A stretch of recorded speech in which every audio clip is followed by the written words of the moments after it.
Buenas tardes, mi nombre es Karina Ardila, soy estudiante de Mercado de Estrategias Comerciales.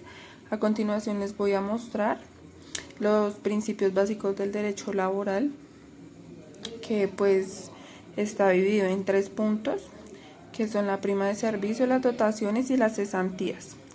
En primera parte vamos a hablar de la prima de servicios. Dice que el empleador está obligado a pagar a su empleado o empleados la prestación social denominada prima de servicios, que corresponderá a 30 días de salario por año, el cual se reconocerá en 2 pagos, la mitad máximo al 30 de junio y la segunda los primeros 20 días del mes de diciembre.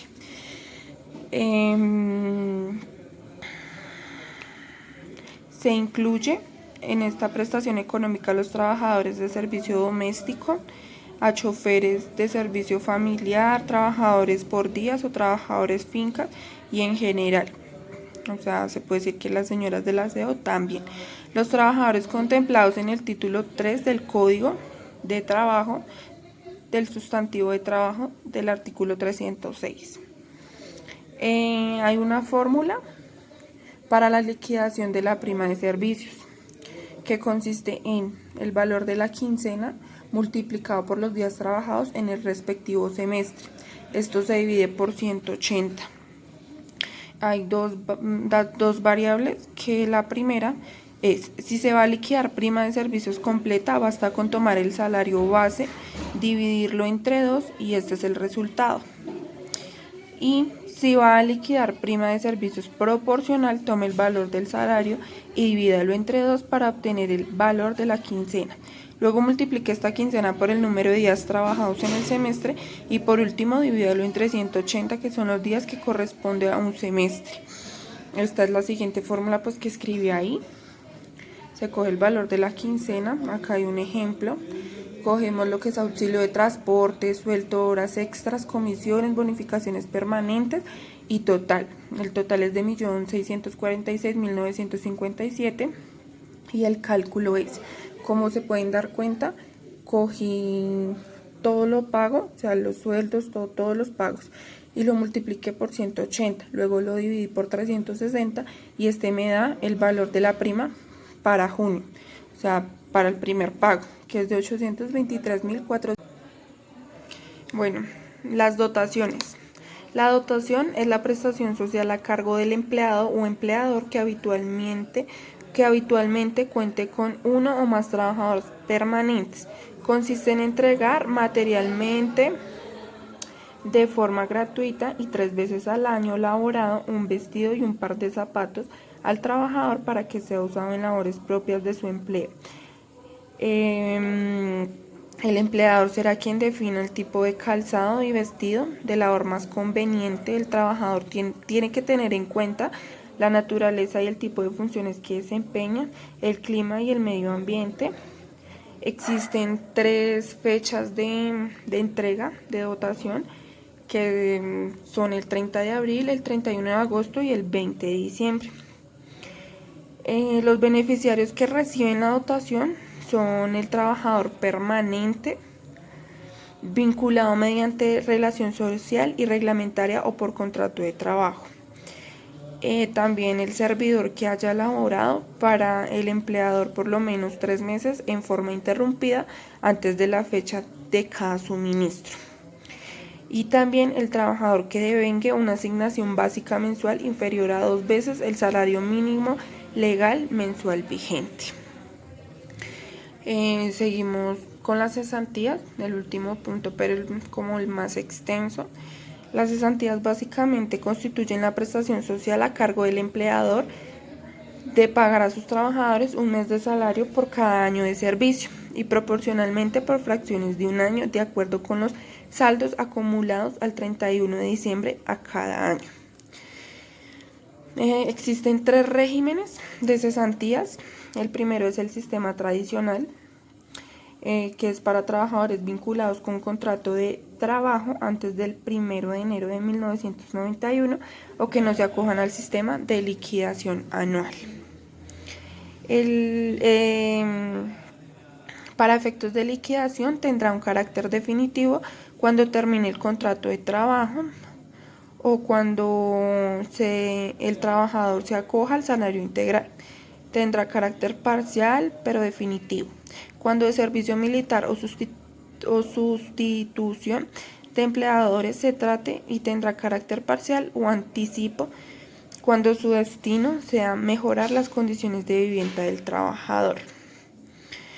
El segundo se basa en el sistema de liquidación anual con destino a fondo de cesantías. Esta es de obligatoria aplicación.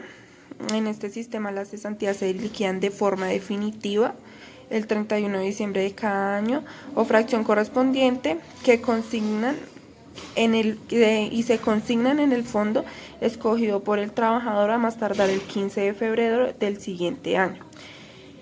El empleador que incumpla este plazo deberá pagar un día de salario por cada día de retraso. Y la tercera es el sistema aplicable para trabajadores que se acojan a un salario integral.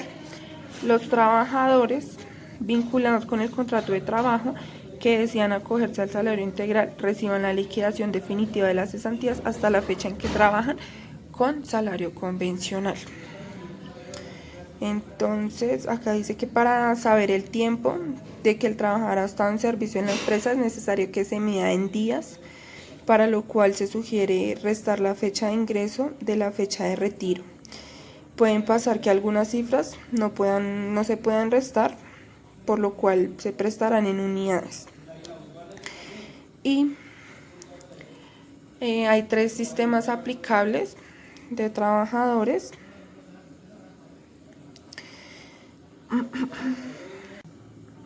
El procedimiento para el retiro parcial de las cesantías para la adquisición, construcción, mejora o liberación de bienes raíces destinadas a la vivienda del trabajador está dividida en 2 partes. La primera es que si el trabajador se encuentra en el régimen tradicional de cesantías, faculta al empleador para pagarlo directamente. El segundo es en el caso de encontrarse en el régimen de liquidación anual, le corresponderá pagarlo a la Administración de Fondos de Pensiones y Cesantías previa solicitud por escrito al trabajador, adjuntando comunicación del empleador en el cual consiste. Bueno, piden algunos datos. Algunos son el nombre de trabajador que presenta la solicitud de retiro parcial de cesantías, el valor del anticipo y la afirmación del empleador de haber verificado y estar dispuesto a vigilancia que el trabajador va a utilizar cesantías o préstamo de inversiones en operaciones permitidas por la ley. Este es como la fórmula del salario base para liquidar cesantías, y es básicamente como el que hicimos de primeras.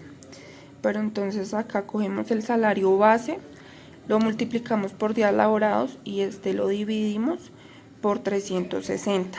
Es necesario tomar como base el último salario mensual, siempre y cuando no haya sido variado en los últimos 3 meses. En el caso de salarios variables, se tomará el promedio mensual de lo devengado en el último año o todo el tiempo, si se ha laborado menos de un año.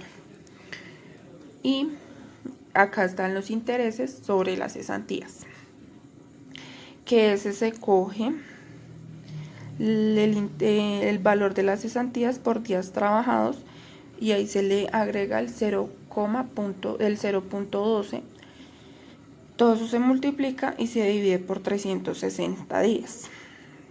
El valor de liquidación por concepto de las cesantías en fondo se consignará antes del 15 de febrero del año siguiente teniendo en cuenta individualmente a nombre del trabajador en el fondo de cesantías que haya escogido.